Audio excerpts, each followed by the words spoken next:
Yeah. Yeah, there he is, Tom Mike. Yeah. You don't remember that trip, do you? I forgot that. In a blurry moment. Hello folks, I am Tom Black and I am the president of the Ontario Landowners. I don't know if anybody has ever heard of us before, but I heard Nick mention Liz Marshall, and she's not here right at the moment. She's sitting in that seat beside me over there. And I just want to warn you folks not to get your picture taken with Liz Marshall. Don't be looking for those pictures with her because you might get famous faster than you thought. Because about this time last year we had a meeting at the Megan Institute in Ottawa, and Liz came down to it to meet some of the speakers that were there. And we had some pretty good speakers, some from the United States. And but this one particular fella, Liz got her picture taken with. And you know, it hasn't went well for Duffy since.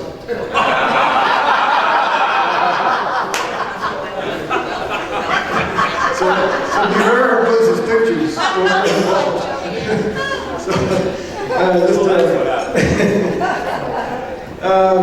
I would like to re-congratulate Dave for taking on the government and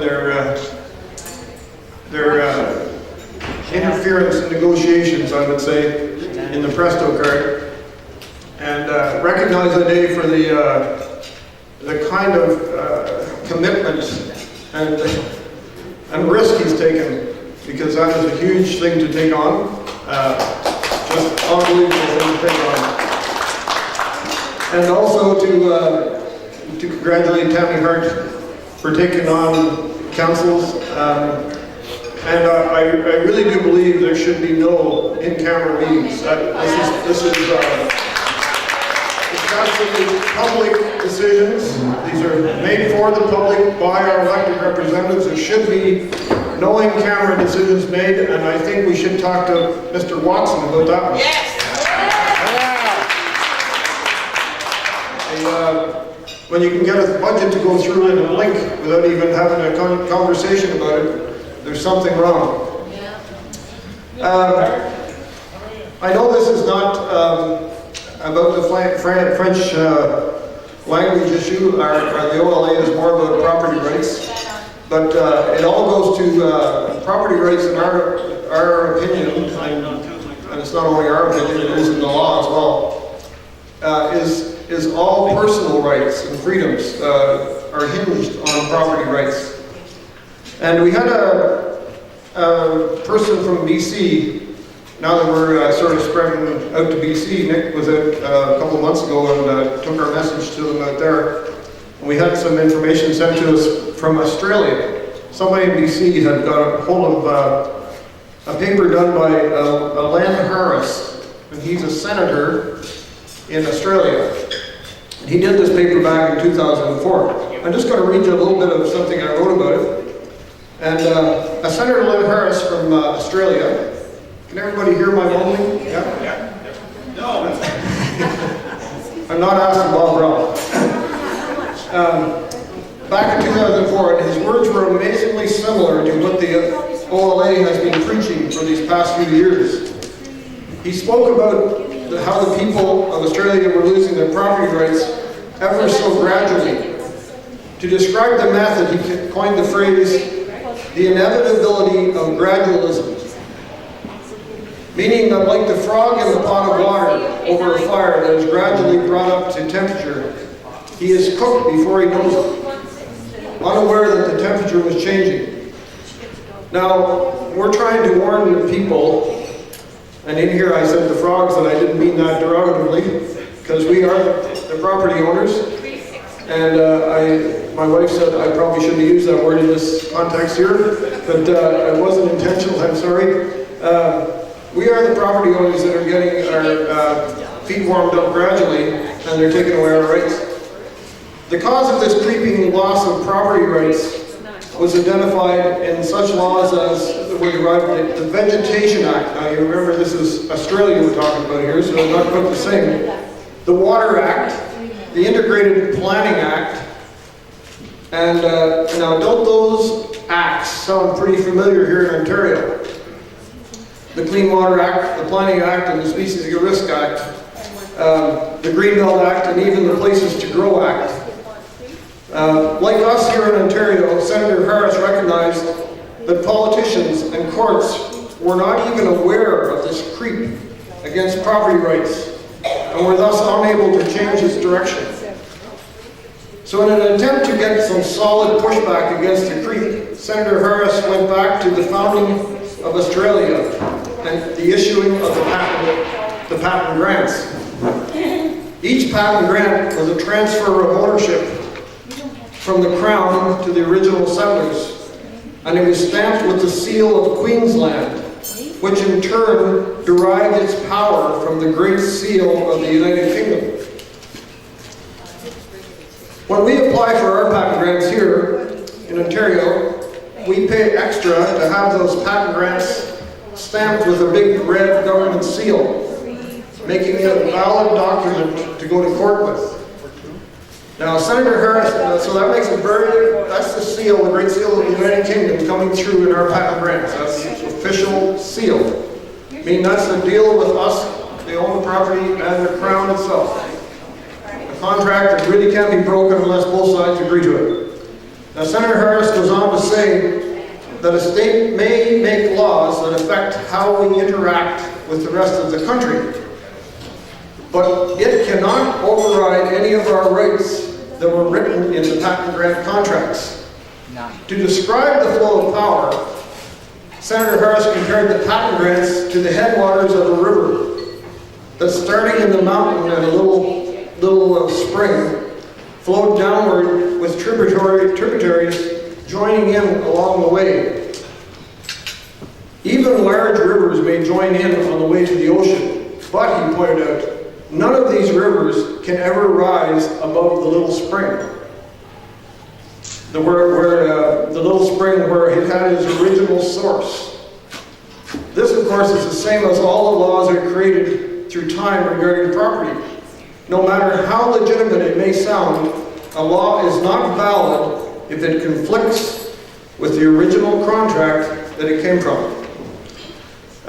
So that's where our patent grants stand. I know some of you folks here may have never heard of patent grants, but it is the original contract with the original settlers, and they pass on through deed form to the next owners.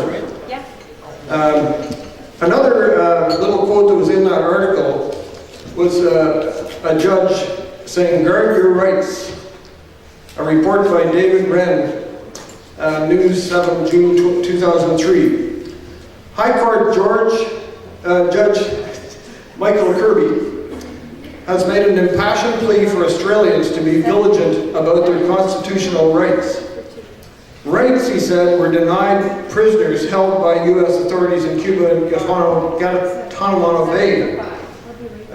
Justice Kirby said Australia's constitution included an escalator to the High Court, giving any citizen the right to go straight to the High Court if they felt the Commonwealth had violated their constitutional rights.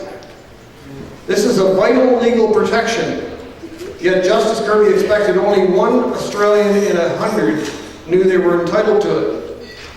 Keep your eyes on the Constitution, because these are great protections, he said. The protection of our liberties does not ultimately depend on Parliament or even the courts. It depends on the love of the people for liberty. Now, we don't have in Canada that I know of any method to go as an individual like they have there, written into their constitution to challenge. Obviously, a day would be in that perfect example where you could use that and not be held liable for challenging the constitution of this stuff.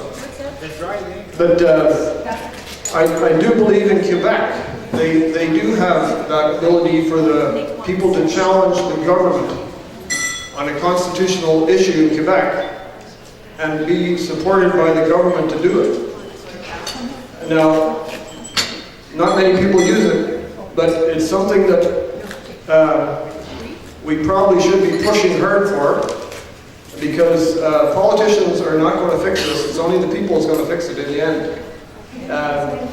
There's no, as Tammy can tell you, it's pretty hard to get a consensus to stand up against the flow of the power in this country.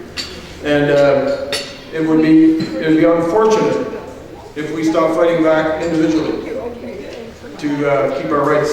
It's very important. Anyways, on to another,